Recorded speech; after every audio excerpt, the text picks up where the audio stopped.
Hay mitos o leyendas urbanas de la sociedad que han ido perdurando por muchos años, y a día de hoy, si alguien no está bien informado, te confirmarán que todo es cierto, aunque en realidad no lo es. Podemos calificar como mito a cualquier cosa a las que se le atribuyen cualidades o excelencias que no tienen, y a medida que la humanidad fue avanzando y el método científico se impuso como la forma válida de razonamiento, muchas de las cosas que creíamos ciertas fueron desmentidas, pero no sin importantes conflictos. Hoy todo el mundo sabe que el Sol no gira alrededor de la Tierra, o bueno, casi todo el mundo, y que las sanguijuelas y sangrías no sirven para sanar a nadie, pero sigue habiendo muchos mitos que todo el mundo da por cierto, sin plantearse que son absolutamente falsos.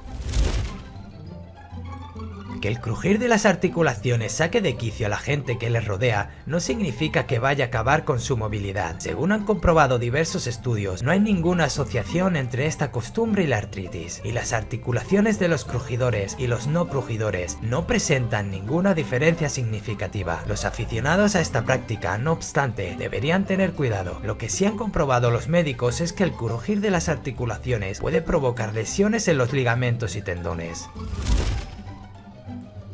En el colegio estudiamos que solo tenemos 5 sentidos. Es más, la gente que no se haya informado sobre todo esto te contestará que solo tenemos los sentidos del tacto, el oído, el gusto, el olfato y la vista. Pero en realidad tenemos unos cuantos más. Y aunque siendo justos, no son realmente principales como los anteriores. Los sentidos restantes se pueden considerar como tipos de tacto o sensación física del cuerpo. Por lo que sabemos a día de hoy, tenemos la termocepción. Es tanto la percepción del calor como del frío, que puede considerarse un paso intermedio de calor. Es también el primero del grupo de sentidos no identificado explícitamente por Aristóteles. Existe otra vez un cierto desacuerdo sobre cuántos sentidos representa este realmente, debido a que los termorreceptores de la piel son absolutamente diferentes a los termorreceptores homeostáticos, que proporcionan la regulación de la temperatura interna del cuerpo. También tenemos la nocicepción, que es la percepción del dolor. Los 3 tipos de receptores del dolor son cutáneos a través de la piel, somáticos a través de las articulaciones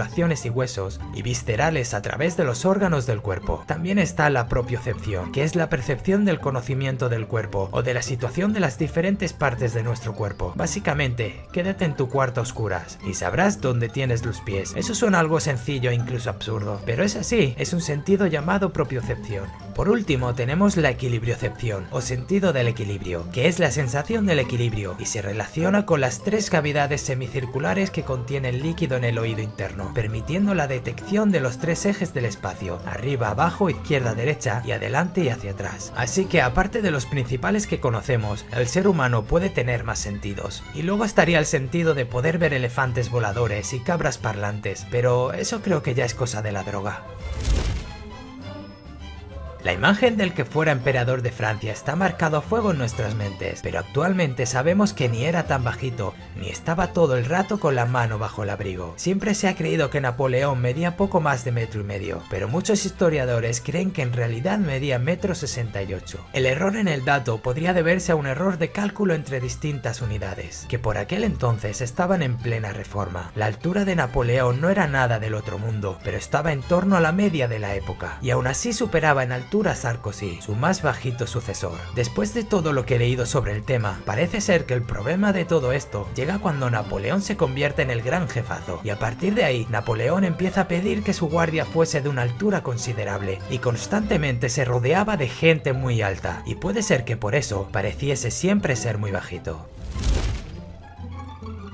Esto ya es un clásico en las fiestas de cumpleaños infantiles. Se empiezan a repartir los refrescos y las bolsas de chucherías, y los niños se transforman en pequeños gremlins que arrasan con todo a su paso. La creencia popular nos dice que no debemos dar demasiado azúcar a los niños, pues pasado un límite se vuelven completamente hiperactivos, pero en realidad son los adultos los que están predispuestos a pensar que existe tal relación, y piensan que la culpa de que los niños se descontrolen es el azúcar, y no de que se lo estén pasando bien juntos. Los historiadores saben desde hace mucho tiempo que los vikingos no andaban por ahí luciendo cascos con cuernos, ni siquiera las autoridades de la época, pero si pensamos en un vikingo lo primero que nos viene a la cabeza es un señor fornido, a poder ser pelirrojo y con un casco con cuernos. Quizás la serie de dibujos animados de Vicky el Vikingo tuvo mucho que ver con la construcción en nuestro país del imaginario sobre los invasores escandinavos, pero vaya por delante que nadie se preocupó por una correcta recreación histórica, y la equivocación, no obstante, muerte viene de lejos. Los vikingos paganos realizaban sus enterramientos con cascos y cuernos, que nada tenían que ver con estos para que el difunto bebiera. Cuando se excavaron los primeros yacimientos de estas poblaciones en el siglo XIX, los arqueólogos pensaron que los cuernos se habían separado de los cascos, y los artistas románticos pronto difundieron imágenes de vikingos empleando este tipo de cascos. Es quizás una de las frases más repetidas por las madres españolas. Todos hemos crecido pensando que salir a la calle con el pelo mojado era la forma más rápida de pillar la gripe, pero lo cierto es que, como han comprobado numerosos estudios, se trata de un consejo sin ninguna base científica. Los catarros y la gripe se contraen por la exposición a los virus, pero no tienen ninguna predilección por los pelos húmedos.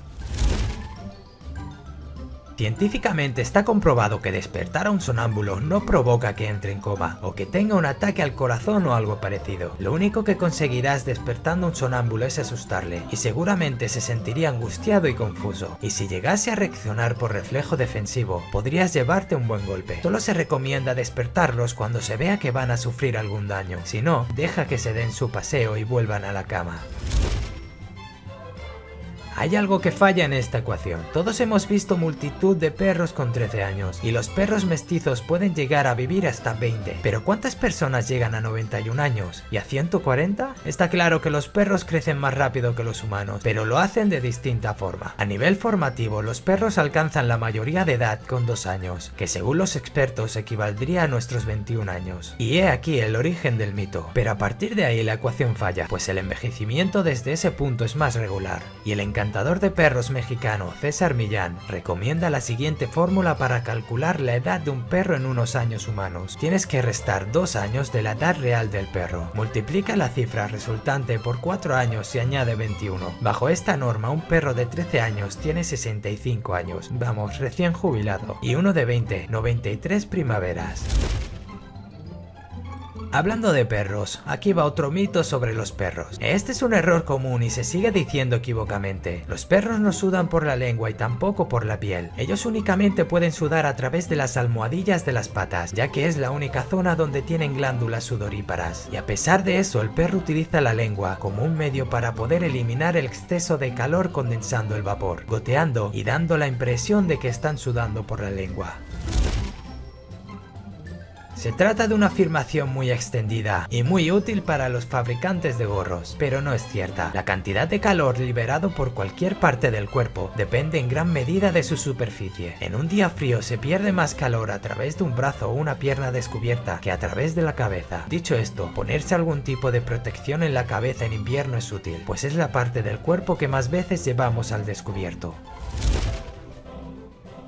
Y por último, volviendo a hablar de las cabezas, el pelo se te puede caer por el secador, por tener una mala dieta o por herencia, pero en ningún caso tener la gorra puesta hace que el pelo se te caiga más o más rápido. De hecho, yo diría que llevar gorra es más beneficioso, ya que te protege el cabello de los intensos rayos de sol continuos. Lo que ocurre en esta ocasión es que cuando nos quitamos la gorra y vemos todos los pelos que dejamos dentro, tendemos a pensar que fue por su culpa, cuando la verdad es que el pelo que ves ahí se te hubiera caído igualmente, solo que no lo verías. Si esto es mentira es porque el pelo recibe oxígeno gracias a la sangre y no del aire, así que no influye en nada. Asimismo, lavarse con frecuencia la cabeza tampoco provoca que se caiga.